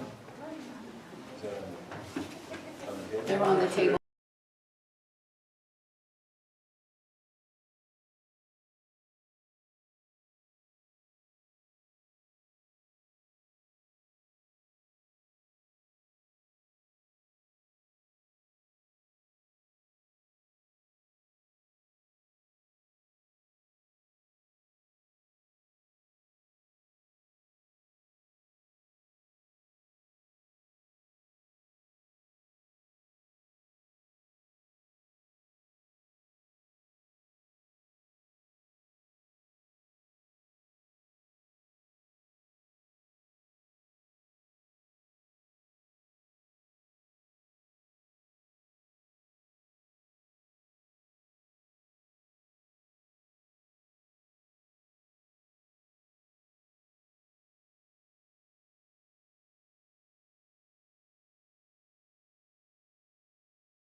p.m. So no other community member has a public comment specific to our action agenda items. Our second public comment is now closed. So now we've reached the part of our agenda where our Board of Education members will vote on our action agenda items. So I have a motion to approve the action agenda items 1.1 to 4.1. I got a mover? Can we get someone to Second. a second? Thank you. Roll call, please. Board Secretary Ottman. Mr. Carlson? Yes. Ms. Dalloway? Yes. Ms. Belak? Yes. Ms. Franco-Harmon? Yes. Ms. Harris? Yes. Ms. Spina? Yes. Ms. Walecko-Jernigan? Yes. Dr. Spence-Wallace? Yes, and I'm abstaining from 3.3. Motion carries. Okay, great. So that brings us to the conclusion of our Tuesday Board of Education open public meeting, March 28th of 2023. Before we conclude, I wanted to make a motion based on what Mr. Cavalli suggested, because we do have So, a lot Board of Member open. Phelan, you can just submit your motion and then we'll vote accordingly. Yes, Thank you. so I would like to make a motion to have a vote in favor of suspending all plans and efforts for full-day kindergarten and the taxes being levied to be stopped and returned until the complete analysis can be performed and debated. And then, if full kindergarten is viable and it meets its merits, criteria to be publicly agreed upon, it should be brought out again for referendum. Yay. Yay. Discussion? Before discussion, we need someone to, so moved and second. We need a so moved and a second. I think she moved, right? So I'll second that, so we can have a discussion. Okay. What sort of time frame are we considering here to analyze the sorts of things that he was asking about, which are reasonable? Like A and B, I think we did some of these before. See, I don't really know how much time we would need. Maybe information is already available, and it's just a matter of presenting it to the public and sharing it. Because I think the community is concerned that information that was shared about the full-day kindergarten was not complete, right? So we had a lot of, I guess we had like one presentation of cost, then we had a correction to that cost, and to Mr. Cavalli's point, there was no analysis done to understand what impact that would have long-term on our community, the taxpayers, how the cost would be compounding, and whether or not the value that this full-day kindergarten that's taxpayer funded will bring the desired value to our community from the property standpoint. So in my view, probably this analysis has been done, because otherwise I don't see how we could even propose this project. So maybe it's just a matter of sharing that information, and then that would be the end of the discussion. The analysis was done last year, and we did have a page on our, I was looking at the website, it's no longer there, that we used to have a kindergarten page. Obviously, we took it down, I suppose, after the election. Mm-hmm. But maybe the analysis that was posted on there could be reposted to share to the public if there are folks who have not seen it before they went to the polls. Right. I believe every question that Mr. Cavalli submitted was included in that synopsis on that full-day K link that was submitted. But we can repost that. We can request that of Mary to do that. I'm not that. And those that are not, the business administrator could certainly reply accordingly to the email that Mr. Cavalli sent. Would any other board members like to submit a question or comment at this time? Yes. Okay. Okay, so one of the things you asked about, and I was wondering about this too, was a multi-year demand analysis, and I think we had a demand analysis, and I'm not sure how far out multi-year would have to go. Did you have any thoughts on that? I think typically we would do the 30-year analysis because this is, let's say, like when somebody moves in and they have a mortgage, they want to see the impact that that would have on their mortgage. Just a thought. Any other comments by the board members?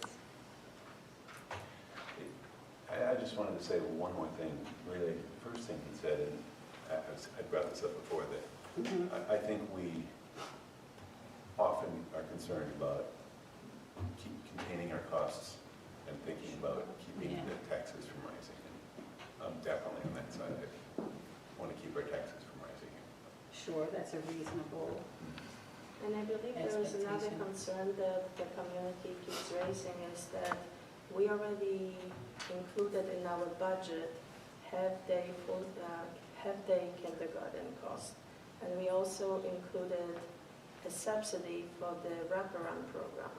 So now we added another $1.6 million to the budget for the full-day kindergarten, but we presented the community only with $1.6 million breakdown. So maybe an explanation of how the cost that was already part of the budget for the half-day kindergarten and the wraparound program. I think the Board of Education submitted both the 1.6 million and the roughly 600,000 or 700,000 was on the public question. It was included in the Board of Education's town hall that was facilitated in October. I just wanted to correct, that was incorrect. We submitted both to the public, both costs. Yeah, 1.6 was by how much our taxes increased, right? For the full-day kindergarten. And then we receive a breakdown of what makes up the $1.6 million in cost, which is great. But in prior years, we had already funded half-day kindergarten, and then we already funded a subsidy for this wraparound program. So maybe an explanation. Excuse me, I can't, you guys speak a little louder, it's hard to hear. I'm sorry. Can you please? Yeah, so in the past, for the, before we voted on a full-day kindergarten, we had already provided a taxpayer half-day kindergarten. And in addition, for the parents who chose to participate in the wraparound program, whether it was Y or Kid Connection, there was a subsidy that the taxpayers funded. So, Board Member Phelan, could you please also explain the subsidy that you're referencing? Could you be more specific? And just to be clear, Kid Connection is a township-run program, it was not a school district. but it was still, it came from the taxes, right? No. Yes. But not the school. To the township, but Not the township not the tax tax. levy that's allocated for the school district. Yeah, so maybe this is the type of explanation that would be very helpful to the community, because when, I guess the community is looking at what we already have in place versus what we are getting after the referendum, they're trying to make sense of the total cost and the value that this additional cost will add to the community. Thank you. Any other comments by board members? Yeah, I'd like to move to modify here, if I read the rules right here, that we don't pause anything, but that we repost what we had already on the site. Well, that, if we reposted what we had on the site, that wouldn't require a motion. We have a motion to the floor, then we must acknowledge that motion that's been seconded. Yeah, okay, I mean, but you We must acknowledge that, modify it because it was Robert's seconded. rules. I was trying to find my way through those, but it seems like we wouldn't have to pause anything if we just made sure that this information was reposted to the site with additional, I don't know if anything is. Thank you, Board Member Carlson. Hearing no other questions, Board Secretary, roll call, please. Madam President? Yes. If I may, I listened to the resolution that was being presented, and I have a concern about it before the board. Which resolution? The motion?